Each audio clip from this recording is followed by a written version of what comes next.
आखिरकार चीन की धमाकेदार एंट्री ने पूरी गेम को बदल दिया, पूरे खेल को बदल दिया जो पाकिस्तान के अंदर इस वक्त खेला जा रहा है। पाकिस्तान के अंदर जो इस वक्त हालात आपको नज़र आ रहे हैं कि कभी अमेरिकी डेलीगेशन पाकिस्तान के अंदर आ रहा है, कभी वो आके पाकिस्तान के मामलात के अंदर मुदाखलत कर रहा है, कभी IMF का डेलीगेशन IMF का वक्त पाकिस्तान के अंदर आता है, वो पाकिस्तान के इदारों वजारतों के अंदर पाकिस्तान की मुख्तलिफ़ शख्सियात के साथ मुलाकातें, कभी आर्मी चीफ़ के साथ, कभी चीफ जस्टिस के साथ, कभी वज़ीर-ए-आज़म के साथ। उसके बाद अमेरिकी डेलीगेशन, देखिए अमेरिका तो पूरा एक माहौल बना रहा है इस खत्ते के अंदर। दुनिया के अंदर जिस तरीके से अमेरिकी सदर डोनाल्ड ट्रंप की जानिब से टैरिफ वॉर का, इकनॉमिक वॉर का जो सिलसिला शुरू किया गया है, उसके बाद पूरी दुनिया के अंदर तो हलचल पड़ी हुई है। ये सारा कुछ असल में अमेरिका की जानिब से किया जा रहा है चीन को कंट्रोल करने के लिए, चीन को किसी तरह से रिस्ट्रिक्ट करने के लिए, पाबंद करने के लिए और उसके दीवार से लगाने के लिए। ये चीन के ख़िलाफ़ सब कुछ किया जा रहा है और ये अमेरिका को इस बात का पता है कि चीन एक बहुत बड़ी उभरती हुई ताकत है, इकॉनमी है, मईशत है, इतनी बड़े लेवल की और इतने बड़े पैमाने की। देखिए सबसे पहले तो आप अमेरिका और चीन के दरमियान ये जो इस वक्त कोल्ड वॉर शुरू हो रही है, ये जो इनके दरमियान एक सर्द जंग शुरू हो रही है, इसके पीछे पूरी बैकग्राउंड है।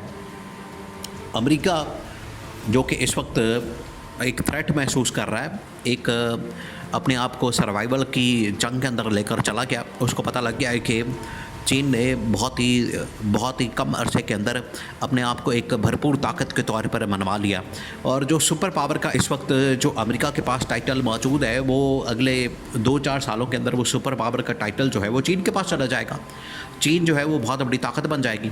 तो अमेरिका को अपने सर्वाइवल का मसला और दोनों की इकॉनमी के अंदर थोड़ा सा फ़र्क भी है, ज़मीन आसमान का फ़र्क भी है, 19-20 का फ़र्क नहीं बल्कि ज़मीन आसमान का फ़र्क है। अमेरिका के अंदर जो है प्योरली एक कैपिटलिस्ट सोसाइटी है, वहाँ पर बड़ी बड़ी कंपनियाँ काम करती हैं। एलॉन मस्क की आप एग्जांपल ले सकते हैं कि एलॉन मस्क एक बहुत बड़ी कंपनी का मालिक होने के नाते एग्जीक्यूटिव, वहाँ की इंतज़ामिया, वहाँ के पेंटागन, CIA, स्टेट डिपार्टमेंट, उनके इदारों के ऊपर जो है वो बरह रास्त कंट्रोल करता है। उसके ट्रिप्स होते हैं, इंटरनेशनल टूर होते हैं और गवर्नमेंट के अंदर मुदाखलत होती है। उसके हुक्म से बहुत सारे लोग आते हैं, जाते हैं, हायरिंग फायरिंग होती है। जबकि चीन की इकॉनमी जो है वो प्योरली कम्युनिस्ट और प्योरली गवर्नमेंट के कंट्रोल में है। वहाँ पर कोई भी गवर्नमेंट के ख़िलाफ़ बात नहीं कर सकता। तो गवर्नमेंट की पॉलिसी को चेंज करना, बनाना, उसको चेंज करना, तब्दील करना रातों रात वो उनके हाथ में है। अमेरिका और पूरी दुनिया की इकॉनमी बिल्कुल मुख्तलिफ तरीके से ऑपरेट करती है। तो चीन ने पिछले तकरीबन कोई 30-40 साल में, 50 सालों में जिस तरीके से उन्होंने एक शिफ्ट, पैराडाइम शिफ्ट और एक पॉलिसी शिफ्ट किया है, उसकी वजह से चीन जो है उसने सारी ताकत अपने पास रख के तो उसने बहुत बड़ी इकॉनमी खड़ी कर ली है और पूरी दुनिया के अंदर अब उसकी मार्केट है। तो चीन की आप प्रोजेक्ट्स को रोक नहीं सकते। ये इसका बैकग्राउंड है जिसकी वजह से अमेरिका और चीन के दरमियान इसकी लड़ाई शुरू हो चुकी है और अब अमेरिका जो है वो चीन को कंट्रोल करना चाहता है, लेकिन चीन को कंट्रोल करना अब इतना आसान नहीं। अब यहाँ से अगर इस खत्ते की बात की जाए तो खत्ते से इंडिया जो है वो इंडिया के ज़रिए से कंट्रोल किया जाता था, अमेरिका उसको कंट्रोल करता था और इंडिया के ज़रिए से कंट्रोल किया जाता था चीन को। अब पाकिस्तान की दोस्ती बड़ी अच्छी है उसके साथ, तो पाकिस्तान बराह रास्त लिंक भी है। हालांकि इंडिया का बॉर्डर भी लगता है लेकिन पाकिस्तान का बॉर्डर भी लगता है, लेकिन पाकिस्तान में उसकी जो इन्वेस्टमेंट है चीन की वो तकरीबन 50 से 100 अरब डॉलर्स की है। अब उसकी इन्वेस्टमेंट जो है वो स्टेक के ऊपर लग गई है।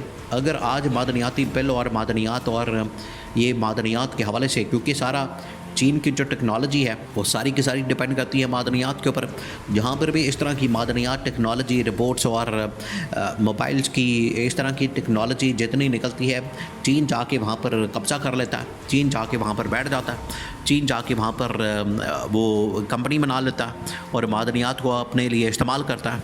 पाकिस्तान के अंदर ये जो मादनियात निकली हैं इसमें अब पाकिस्तान के अंदर अमेरिका का बड़ा इंटरेस्ट है। तो अमेरिका को काउंटर करने के लिए चीन ने देखा है कि इस तरह से तो हमारी इन्वेस्टमेंट भी, हमारी दोस्ती भी, सब कुछ जो है वो स्टेक पे लग गया और पाकिस्तान ने हमें माइनस कर देना है, हमें निकाल देना है, क्योंकि चीन पहले ही इस बारे में बड़े तहफ़्फ़ुज़ात कर चुका है। जनरल आसिम के सामने उन्होंने बड़े तहफ़्फ़ुज़ात रखे, अपने बड़े कंसर्न रखे कि सिक्योरिटी कंसर्न और ये कंसर्न वो कंसर्न। तो चीन पहले से ही नाराज़ था।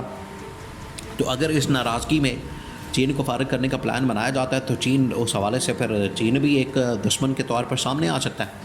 देखिए ये कल का दोस्त आज का दुश्मन और आज का दुश्मन कल का दोस्त बन सकता है, कुछ भी हो सकता है।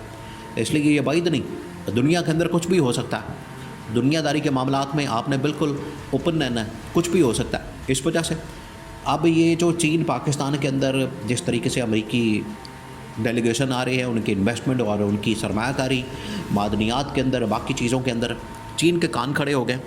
उसने क्या है कि ये अमेरिका अगर पाकिस्तान के अंदर आ गया, उसने इन्वेस्टमेंट कर दी, उसने सरमायाकारी कर दी, तो हमारा क्या बनेगा, हमारी इन्वेस्टमेंट और हमारा सब कुछ कहाँ जाएगा। इस वजह से ये अब चीन के लिए भी बहुत बड़ा कंसर्न बन गया। तो चीन का एक डेलीगेशन तैयार हो रहा है। बड़ी अहम तरीन इन्फॉर्मेशन के मुताबिक इस वक्त चीन का जो डेलीगेशन पाकिस्तान के अंदर आने के लिए तैयार बैठा है और वो सारे हालात वाक़यात का जायज़ा लेगा कि आखिरकार ये इन्वेस्टमेंट, सरमायाकारी, ये अमेरिकी डेलीगेशन ये क्यों आ रहे हैं, इनका मकसद क्या, एजेंडा क्या, पॉइंट्स क्या, इनके मामलात क्या, मसला क्या है, ये क्यों आ रहे हैं। अमेरिकी गवर्नमेंट तो बड़ा क्लोजली देख रही है, चाइना गवर्नमेंट भी इसको बड़ा क्लोजली देख रही है कि ये क्या चल रहा है, और इसी वजह से वहाँ पर ख़बरें भी लगी हैं। देखिए, ये जब इमरान खान के ख़िलाफ़ रजीम चेंज ऑपरेशन हुआ था और अमेरिका ने मुदाखलत की थी, तो चाइना उस वक्त बड़ा नाराज़ हुआ था। चाइना को पता था कि ये इसके जाने के बाद पाकिस्तान के अंदर हालात बदल जाने हैं। आज देखिए वही हो रहा है, चीन के कान खड़े हो गए, चीन को अंदाज़ा हो गया, चीन को पता लग गया कि ये हालात उस तरफ जा रहे हैं जहाँ पर हमारी इन्वेस्टमेंट, हमारा सारा कुछ इन्होंने स्टेक पे लगा दिया। पिछले 5-10 साल के अंदर हमारी जो इन्वेस्टमेंट हुई पाकिस्तान के अंदर, इन्होंने हमसे पैसा ले लिया, इन्वेस्टमेंट ले ली, और सीपैक के नाम से। असल में मसला ये है कि पाकिस्तान इसी तरह से करता है। पाकिस्तान एक दुश्मन के तौर पर दिखाता है, चीन को दिखाता है अमेरिका दुश्मन है, अमेरिका को दिखाता है चीन दुश्मन है। तो इस तरह से इनकी जेबों से पैसा निकाल लेता है। ये चालाकी करते हैं पाकिस्तान के अंदर जितने इस्टेब्लिशमेंट गवर्नमेंट के लोग हैं। लेकिन इमरान खान ने बिल्कुल एक पॉलिसी सेपरेट और अलहदा किस्म की, एक बड़ी यूनिक किस्म की पॉलिसी को लेकर चल रहा था कि दुनिया के अंदर आपने ताल्लुकात बनाने हैं तो बराबरी की सतह पर, ऑनेस्टी के साथ, और अपने पैरों पर खड़ा करें, ना कि ये चालाकी, अयारी, मकारी के साथ। इमरान खान ने ये वाली पॉलिसी इंट्रोड्यूस की थी और इमरान खान की पॉलिसी को कंटिन्यू नहीं किया गया। चीन उसको उसकी बड़ी तारीफ़ करता था, उसको बड़ा पसंद करता था कि ये बराबरी की सतह के ऊपर ईमानदारी के साथ। लेकिन अब चीन के कान खड़े हो गए, चीन को अंदाज़ा हो गया। तो अब पाकिस्तान के लिए ये मुश्किल वक्त है, क्रिटिकल टाइम है। अब इन्होंने जाना है एक साइड पर, या तो अमेरिका या फिर चीन की साइड पर। ये दोनों कश्तियों के अंदर सवार नहीं हो सकते। ये नहीं हो सकता एक टांग इधर एक टांग इधर। आपको एक के साथ ही चलना पड़ेगा, एक के साथ ही बना के रखनी पड़ेगी, एक के साथ ही आपको इन्वेस्टमेंट, सरमायाकारी सब कुछ करना पड़ेगा। ये जो दोनों साइडों के ऊपर दोनों कश्तियों का सवार बन के चलना, ये अब चीन इस पर आ रहा है, और चीन के आने के बाद आपको फिर एक कश्ती के ऊपर ही सवार होना पड़ेगा। ये एक टांग इधर वाला मामला जो है सिलसिला बंद करना पड़ेगा।